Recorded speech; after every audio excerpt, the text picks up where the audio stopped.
make sure you guys hit the subscribe button if you guys are enjoying the content that we're throwing up. And make sure you guys hit the like button if you enjoy the video. And yeah, let's begin.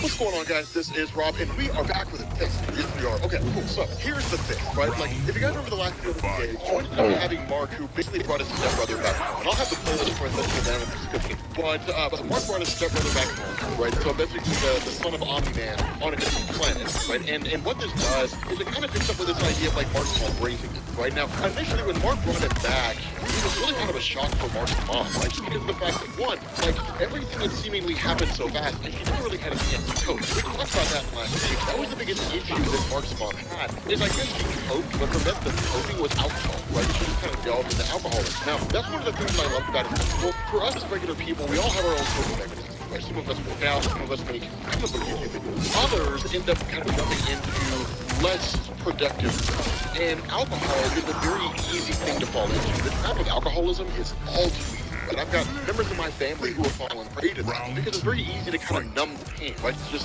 sort of succumb to that drunken stupor, and then you just don't feel anything. Like, you don't feel any sadness, you don't really feel any real remorse. You just kind of don't really feel a whole lot, and the result is that it makes the pain go away. And that really, I think, is a testament more to what Deborah was struggling through than anything else, because seemingly her entire world came crashing down like that, right? In the blink of an eye. Your husband turns out to be a villain from a different planet who openly admits that he never really cared about you at all, right? Your son is just walking reminder of the man that you loved, you know, that you essentially lost, right? I mean, that's kind of a crazy thing. And so for Mark's mom, having a little kid to take care of here, it's a great thing for her because it kind of gives her the chance to sort of start fresh, right? To kind of start over to it. And it sort of gives her something to live for beyond herself, right? A chance to look at the thing and say, like, I can work for this thing, right? I can build on this thing, you know, I can raise this child into somebody productive and admittedly hold on to a portion of her husband, the part of her husband that she loves so much. It's a there. You switch over to a building mastermind, not a whole lot doing here. This guy's a dick and he does exactly what a man with a name mastermind would do. He controls the minds of other people.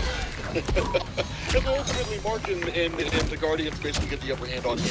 That's more or less it. But then you basically end up jumping to Mark meeting with Amber. But the whole conversation with Amber is kind of a funny moment, right? Because Mark has a tendency to kind of get caught up in things, right? Not really caught up in himself. Mark's pretty far from being a person who's full of arrogance and hubris. But it's one of these things where he's kind of like, okay. So he's like, you know, you look pretty tired. She's like, yeah, I was up really late. You know, I've got like a big test in an hour. He's like, okay, well, do you want to ditch class and go with me to Africa? And she's like, what did I just say? I got a test in an hour, Mark.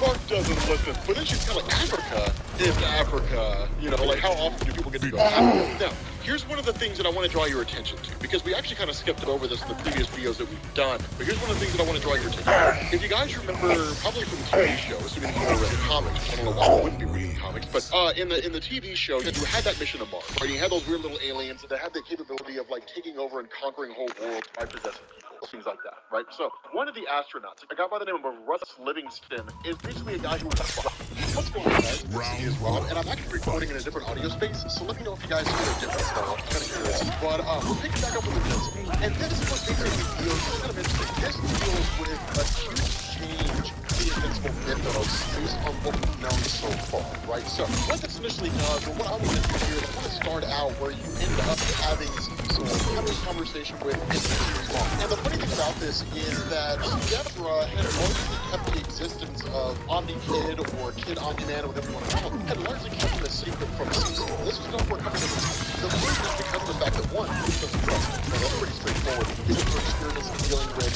Nolan and so on and so forth. The fact that he's just information. And the second thing is because she's